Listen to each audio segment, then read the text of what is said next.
were talking to someone who is either newer to enablement or is working at a company that has so many restrictions that they can't use AI in the way they want, where would you tell them to start? Would say I really believe that most of the tools that we have some AI capability to them.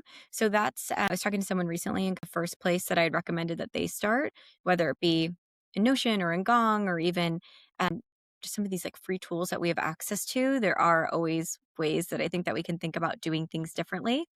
And I would say trying to think through like what are the repeatable automated tasks that are happening and what can you cut or do differently is how I would challenge them to rethink their work. In that same, I'm going to say Notion on Notion now, you talked a little bit about how you're using Notion content creation. And I thought it was absolutely fascinating. Could you walk us through that? I use it a lot for building content, but rather than coming up with different prompts or different structures, making sure that every team, whether you're pre-sales, post-sales, and then even the segments within each, I want them to have a very consistent experience when it comes to playbooks or trainings or whatever content they might be engaging with.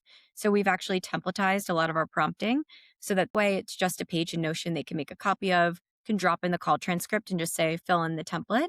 And that way it's really a repeatable framework that we can leverage AI versus starting from scratch every time and having it look like a bunch of random kind of AI pages and they're not quite sure what to trust. And you're also doing that to tell you what needs to be updated, right? So, in Mhm. terms of outdated content, governance, content governance is such a messy space. How are you using it in that way?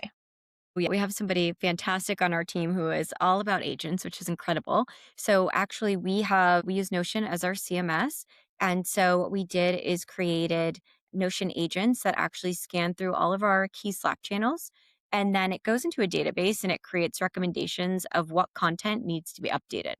It will update that content automatically as well, but we like to keep human in the loop so that we can go ahead, approve those changes, and then all of our content is automatically updated. It's especially helpful in the product side for how quickly Clay moves and evolves. Even navigation within the platform for some of our playbooks, it will say, "Hey, Melina, it's no longer a toggle. It's now an icon on the left. I can update the playbook for you." Those are just easy things to miss in Slack, especially when a company is moving so quickly. I think it's a great way to use AI in general to like help with content management because it's been such a messy thing. Like so many people want to add layers of AI on top of the content they're building, but if you don't figure out like how you scale the governance, like it just becomes a mess so quickly, at least in my experience.